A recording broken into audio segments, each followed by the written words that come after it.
40।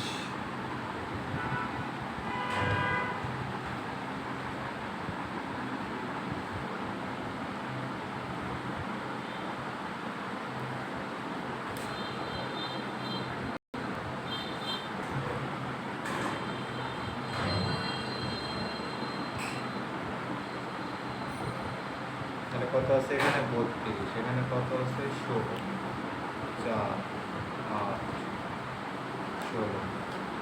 ঠিক আছে, এখন তোমার প্রশ্ন বলছে আরটি আর আইটি বের করো, মানে মোট রেজিস্ট্যান্স আর মোট কারেন্ট। তাহলে মোট কারেন্ট বের করতে হলেও মোট রেজিস্ট্যান্সের প্রয়োজন, তাহলে এটা বের করা মানে এটা হয়ে যাচ্ছে, তাই না? এখন মোট রেজিস্ট্যান্স আমাকে বের করতে হবে। তার আগে আমি তো চোখে দেখে বুঝছি না সিরিজ প্যারালাল, ঠিক আছে? এখন কী করবো, আমরা পয়েন্ট মেথড অ্যাপ্লাই করবো। এখানে পয়েন্ট মেথড অ্যাপ্লাই করা সহজ। এটা এ না হলে এটা কী হবে, বি। তাহলে এইটা এ, এইটা এ, এইটা এ, তাই না? এইটা বি, এইটা বি, এইটা বি, এইটা বি, এটা বি। আর এটা এ হলে এটাও কি বলতো এ, এটাও কি বলতো এ। শেষ, ঠিক আছে না? এটা দেখো, এবির মধ্যেখানে 16, এবির মধ্যেখানে 32, এবির মধ্যেখানে 7, এবির মধ্যেখানে কত 8, এবির মধ্যেখানে কত 16। তাহলে সবগুলো এবির মধ্যেখানে, তাহলে আমার চিত্র এখন লাগবে না, এবির মধ্যেখানে সবগুলো প্যারালাল। তাহলে তুমি কি লিখবা যে আর টি সমান সমান 16 প্যারালাল 32, তাই না? প্যারালাল 4, প্যারালাল 8, প্যারালাল কত 16। শেষ, ঠিক আছে? তারপরে আইটি সমান 32 ভাগের যে মান পাবো সেটা, কারণ কি ভাগার, তাই তো?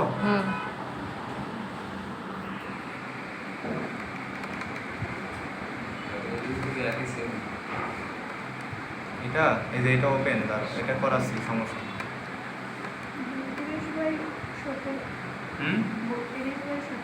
32/17, তাই তো? এবার মোট কারেন্ট মানে কি 32 ভাগ 32/17,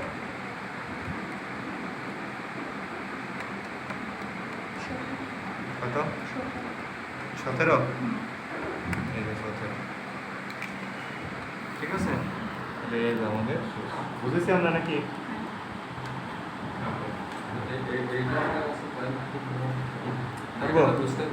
করবো, দেখো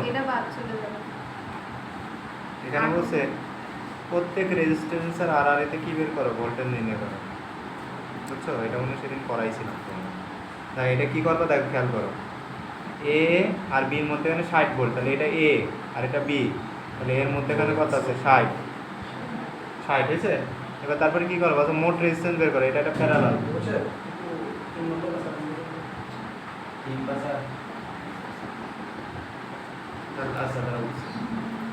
তাহলে দেখো এই দুটো প্যারালাল, এর সাথে এটা, তার সাথে এটা প্যারালাল, তার সাথে এটা সিরিজ। এইভাবে কি মোট রেজিস্ট্যান্স হবে। এবার বলছে প্রত্যেক রেজিস্ট্যান্স আর একটা ভোল্টেজ, এর মানে কি প্রত্যেক রেজিস্টরের আলাদা আলাদা ভোল্টেজ বের করো, ঠিক আছে? তাহলে এর যখন ভোল্টেজ বের করবা কী করবে, এর কারেন্ট লাগবে, এর কারেন্ট গুণ কি রেজিস্ট্যান্স করলে এখানকার ভোল্টেজ পাবা। যেমন এখানে এর কারেন্ট লাগবে, এর কারেন্ট লাগবে, এর কারেন্ট লাগবে, এই জন্য কারেন্ট আলাদা আলাদা জায়গায় বের করতে পারলে তুমি ভোল্টেজ পাবা। কারেন্ট বের করতে হলে তুমি কারেন্ট ডিভাইডার ইউজ করবে, বুঝছো? তাহলে এটা হোমওয়ার্ক দিলাম, ট্রাই করবা, না হলে কি আমি নেক্সট দিন এটা আমি তোমাদের বুঝাই দেবো, কোনো সমস্যা, ঠিক আছে? আরও অঙ্ক করতে হবে, ছোটো করে আমাদের শুধু আজকে ঘুরে বেড়ানো আছে না, দাদা বলার মতো ঘুরে বেড়াচ্ছে।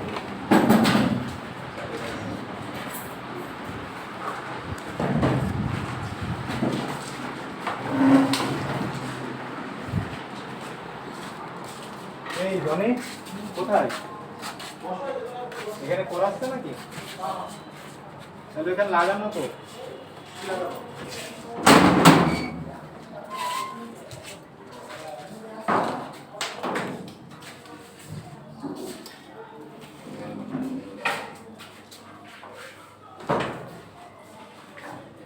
ওই যে ওই যেতে সমস্যা নাকি, ওই যে টুল আছে তো,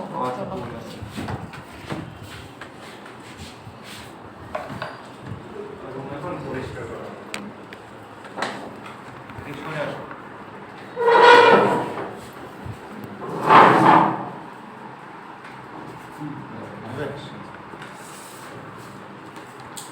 তাহলে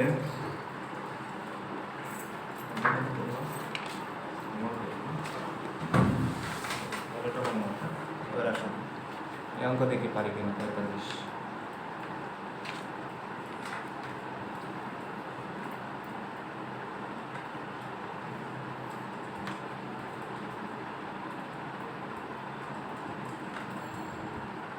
1K দেখো কিলোতে দেওয়া, হ্যাঁ 10K 470, এটা আবার ওহম দেওয়া 5.6K 1.5K, ঠিক আছে। এবার এখানে লেখা REQ, এই যে এই হচ্ছে আমাদের অঙ্ক। এখন তোমাকে বলছে ফাইন্ড REQ, তাহলে এটাকে একটা সোর্স বিবেচনা করে আমাকে কী করতে হবে, রেজিস্ট্যান্স বের করতে হবে টোটাল। তাহলে ফাইন্ড REQ, এখানে REQ লেখা মানে কি এর এর মধ্যবর্তী, তাহলে এটাকে সোর্স বিবেচনা করতে পারি, কিন্তু এটাকে কি করতে পারবো না, তাহলে কিন্তু এটা ওপেন। তাহলে যদি ওপেন হয়, খেয়াল করো এখান থেকে কারেন্ট বেরোলো, বেরিয়ে এই রাস্তায় গেল, আচ্ছা এই রাস্তা যেটা গেল সেটা দিকে ফেরত যাবে, এই রাস্তায় যেটা গেল সেটা দেখছে আমার হাতে দুইটা রাস্তা, কিন্তু এই রাস্তায় যদি আমি যাই তাহলে আমি আর কি এদিকে যাইতে পারবো না, আমার মাইনাসের ওখানে কি পৌঁছাতে পারবো না। তাহলে কি এই রাস্তায় কারেন্ট ঢুকবে না, তাহলে এই 10-এর মধ্যে যা কারেন্ট যাবে সব এই 5.6 এর মধ্যে গিয়ে এখানে কি আবার এই দুই কারেন্ট এক জায়গায় মোট কারেন্টে রূপান্তরিত এখানে রাখতে হবে। তাহলে এইটার মধ্যে যদি কারেন্ট না যায়, তাহলে যার মধ্যে কারেন্ট যাবে না সেটাকে আমরা কি হিসাবের মধ্যে রাখবো না। তাহলে এইটুকু হচ্ছে আমাদের সার্কিট। এইটুকু সার্কিট কি, এই দুটো সিরিজ, এটা প্যারালাল, তার সাথে সিরিজ, বুঝছো? তাহলে কি হবে, REQ সমান 10 + 5.6, এর সাথে প্যারালাল হবে 1.5, এর সাথে হবে কত বলতো 1।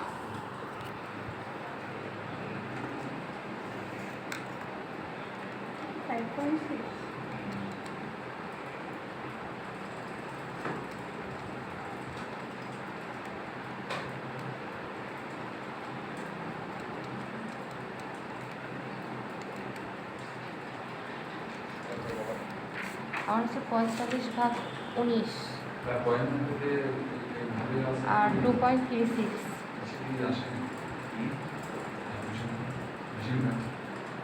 এটা তো শুধু এটা না, এরপরে থিওরেম করবো না, সব সার্কিটকে পয়েন্ট মেথড রাখতে পারবো ক্লাস থেকে। পয়েন্ট মেথড তোমার আসুক না আসুক, কিন্তু আমরা যে কোনো সার্কিট করতে গেলে এগুলো হাতে আসি, বুঝছো? আমরা তো এখানে এটা শিখছি, পরে থিওরেমে গিয়ে বড় বড় অঙ্কে তো আমার এই ছোটো ছোটো জিনিসগুলো কাজে লাগে। Again KCL, point method, current divide করতে, কেসিএল 2.36 হয়। হ্যাঁ, এই যে তাহলে কিলো হবে, হ্যাঁ যেহেতু কিলো আছে তাই হবে কি কিলো, আছে আছে না? তাহলে দেখো যদি এই রেজিস্টার আমার কাজে লাগতো, তাহলে কিন্তু মাথায় রাখা লাগতো যে সবগুলো কিলোতে নিচ্ছি, তাহলে এটাকেও কিসে নিতে হবে, কিলোতে। এই কিলোতে কিভাবে নিবে, 1000 দিয়ে ভাগ করবা। কিলো মানে কি বড় না, বড় তো, আর কিলো মানে তো 1000-এর ভাগ করতে আমরা জানি, কিলো মানে বড়, তাহলে বড়তে গেলে ভাগ করে দিতে হয়, তাহলে কি করতে হবে, 1000 ভাগ করলে কি 0.47 কিলো, অথবা সবাইকে তুমি কিসে নিয়ে যেতে হবে, কমে নিয়ে যেতে হবে, এটা এটাই থাকবে। যেহেতু লাগেনি তাই এসব আমরা প্যারা আর মাথায় ঢোকাই, ওকে। এটা 46, হ্যাঁ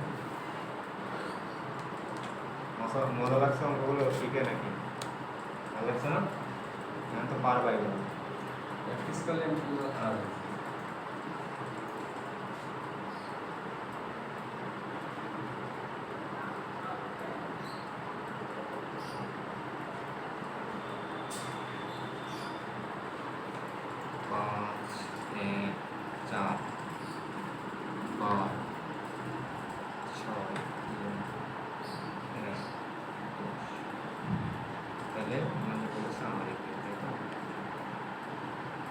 determine the REQ from the following circuit, তাহলে REQ এর মান বের করতে গেলে সোর্স কল্পনা করলাম, লিখতে করতে লাগবে।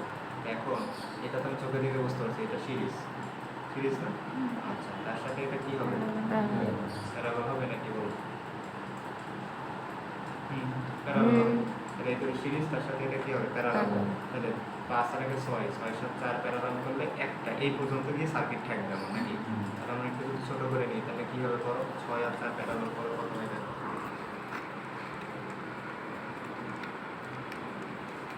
12/5।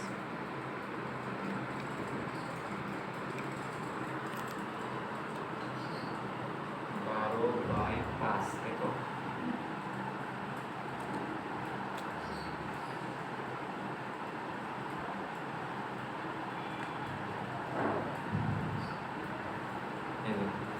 এই তিনটে থেকে একটা হয়ে গেল, যার মান হলো কত, 12/5, ঠিক আছে। এবার দেখো তাহলে আমরা যদি এখন কি প্রয়োগ করি বলো তো, পয়েন্ট মেথড অ্যাপ্লাই করি, তাহলে এইখান থেকে এ দিলাম আর এটা দিলাম বি, বুঝছে? তাহলে এখান থেকে এ দিলাম আর এটা দিলাম কি বি, তাহলে এটা হয়ে গেল কি বি, হলো না?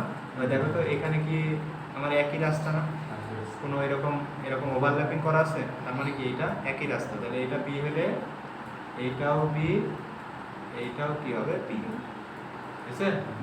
আচ্ছা এটা কিন্তু 6 দিকে, হ্যাঁ ওকে। এবার দেখো তো সব রেজিস্ট্যান্সের দুই পাশে নাম হয়েছে কিনা, দেখো তো। এটা তো এই সোর্সের মধ্যে, এর দুই পাশে দুইটা নাম আছে এ বি, বুঝছে? এই দুই পাশে নাম আছে বি বি বি, তাহলে কি বাদ, হ্যাঁ এই যে বি বি তাহলে কি বাদ, এ আর B A R B A R B, তাহলে এই তিনটে পড়ে আছে এ আর বি, আর এটা কি সোর্সের সাথে, তাহলে কি হবে তোমার বলো তো? তাহলে তুমি লিখবা আর ই কিউ সমান সমান 6 প্যারালাল 3 প্যারালাল 1, কারণ এই তিনটাই কার মধ্যে অন্তর্ভুক্ত এ বি, আর বাইরে সিরিজ আছে একটা কত বলো তো 10, ঠিক আছে? কত? তাহলে কত? 10.6 এই বুঝেছি আমরা, ক্লিয়ার? এবং পয়েন্ট মানে তোমরা ইজি হয়ে যাবে, এটা তোমাদের হোমওয়ার্ক থাকবে, ঠিক আছে? পয়েন্ট মেথড দিবা, হ্যাঁ পয়েন্ট মেথড দিবা, সমস্যা কি, নিজে করতে হবে না। তার তো আলাদা তাই না ভাই? এই দেখো এ বি দিছো, এটা এ হলে এই উপরেরটা এ, এই এইটাও এ হবে না? আচ্ছা এখানে এ, তাহলে এই পয়েন্টটা এ, আবার এই পয়েন্টটা কি এ, হয়েছে? আর আর কোনো দিকে যাওয়ার অপশন নেই। এবার আসে এখানে বি, তাহলে এটা বি হলে এটা বি, এটা বি হবে। এবার দেখো এইটা বি, এটা তো বি আছে দিছো না? এবার দেখো এই দুই পাশে দুটো নাম পেয়ে যাবে, এই দুই পাশে দুটো নাম পেয়ে যাবে, এই দুই পাশে দুটো নাম পেয়ে যাবে, এই দুই পাশে দুটো নাম পেয়ে যাবে, দিয়ে তোমরা যেভাবে বুঝছো? এবার দেখো এটা করবে, এটা হোমওয়ার্ক করবে, কেমন বলছে? আর অনের মান এই যে তুমি লিখবা, কি লিখবা বলো তো? আর টি সমান সমান তুমি বুঝে ফেললে কোনটা সিরিজ কোনটা প্যারালাল, দিয়ে সব মান লিখলা, আর এখানে যেখানে আর ওয়ান হলো সেখানে কি আর ওয়ান রাখলা। এবার দেখো এখানে যে আর টি সমান এই সূত্রটা লিখছো, আর টির মান দিয়ে আছে কত 10, মানে ভিতরে কোনো একটা আননোন মান থাকলে তার মান কি বের করা যাবে না? বুঝছো জিনিসটা? এবার বের করবা। এবার আসো এটা বলছে এই আয়ের মান বের করতে হবে, তাহলে মোট ভোল্টেজ কত 20, তাহলে দেখো কারেন্ট সিরিজ প্যারালাল কোনটা কিভাবে বুঝবা? এভাবে হিসাব করবে, এখানে পজিটিভ কারেন্ট যাচ্ছে এই মাথায় আসছে, এসে দুই মাথায় ভাগ হয়ে যাচ্ছে, এবার এই মাথায় যেটা যাচ্ছে যে কারেন্ট আসছে সেটাকে আবার ব্যাক দিয়ে এদিক দিয়ে যাবে, তাহলে একই রাস্তা হয়ে গেল, তাহলে ও কখনোই এর কারেন্টটা এদিকে ব্যাক যাবে যাবে না, ও কিন্তু এদিকে নিয়ে করবে। আর এর পথে যে কারেন্টটা ঢুকেছে তার কিন্তু আর কোনো ওয়ে নেই, এর মধ্যেই ঢোকা লাগছে, তাহলে এই পাশের মধ্যে যে কারেন্ট আসছে 10-এরও সেই কারেন্ট আসছে, তাহলে এই দুটো কি সিরিজ, তার সাথে এই পাঁচটা কি হবে প্যারালাল, তার সাথে বাইরের এটা কি হবে সিরিজ, দিয়ে সোর্স, বুঝছো? তাহলে ডিশের সাথে ওই মোট রেজিস্ট্যান্স ভাগ করলে কি পাবা? এখানে মোট কারেন্ট পাবা, এই জায়গাতে যে মোট কারেন্টটা যাচ্ছে আইটি পাবা, পেয়েছো? কিন্তু আইটির মান চাইনি, তোমার চাইছে পাঁচের মধ্যেকার কারেন্ট, তাহলে কি কারেন্ট ডিভাইডার রুলস দিবা, তাহলে কারেন্ট ডিভাইডার রুলস আই সমান সমান সূত্র কি? জাংশনে আগত মোট কারেন্ট, তাহলে এই জাংশন কোনটা কোথা থেকে ভাগ হচ্ছে, কারণ এই পয়েন্ট থেকে, তাহলে এখানে মোট কারেন্ট হচ্ছে কি আইটি, আইটির মান তুমি অলরেডি বের করছো, ইন্টু বিপরীত শাখায় এই পদটাতে এই পদে যারা যাচ্ছিল বিপরীত শাখা, বিপরীত শাখায় কয়জন আছে? 2 জন, তাহলে এই দুটো কি আছে সিরিজ, হয়েছে? এবার কি নিচে আবার বিপরীত শাখা প্লাস নিচ শাখার মধ্যে কে যাচ্ছে? শুধু 5 এর মধ্যে যাচ্ছে, না এই পয়েন্ট থেকে যে কারেন্ট দুটো ভাগ আছে এই ভাগটা যার যার মধ্যে যাবে সেটা বিপরীত শাখা, আর এইটা যাবে সেটা নিচ শাখা। এবার এই পয়েন্টে আসার পরে এর মধ্যে তো দুটো কারেন্ট একত্রিত হয়ে মোট কারেন্ট আসছে, এটা কি এই ভাগের কারেন্টটা যাচ্ছে এর মধ্যে? তাহলে এর সাথে এর তো কোনো তুলনা আসছে, বুঝতে পেরেছি জিনিসটা? ঠিক আছে,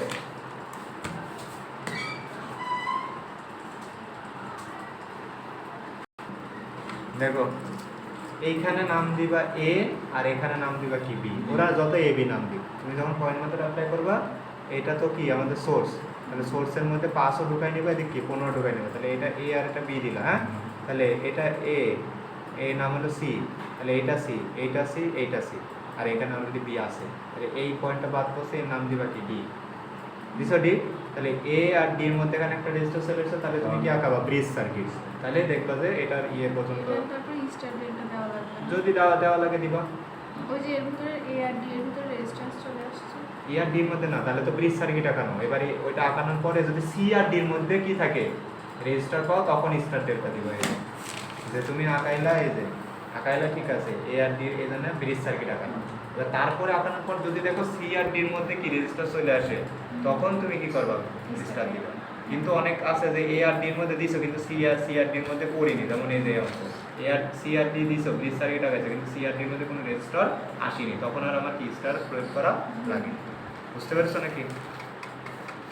ওকে, তাহলে এটা হোমওয়ার্ক থাকবে, ঠিক আছে, এটাও হোমওয়ার্ক থাকবে, সিম্পল এগুলো। তো এখানে এ বি, তাহলে এটা এ, এটা এ, এটা এ, এখানে বি, এটা কি বি, হয়েছে না?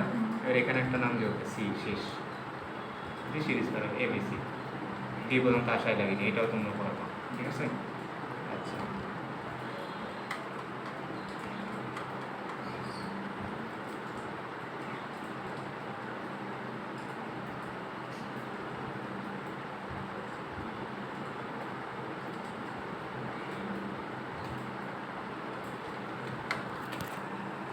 দেখো এবার আমরা আর এই কোয়ালিটির ম্যাথ আছে কিনা, এই যে এটা করবো,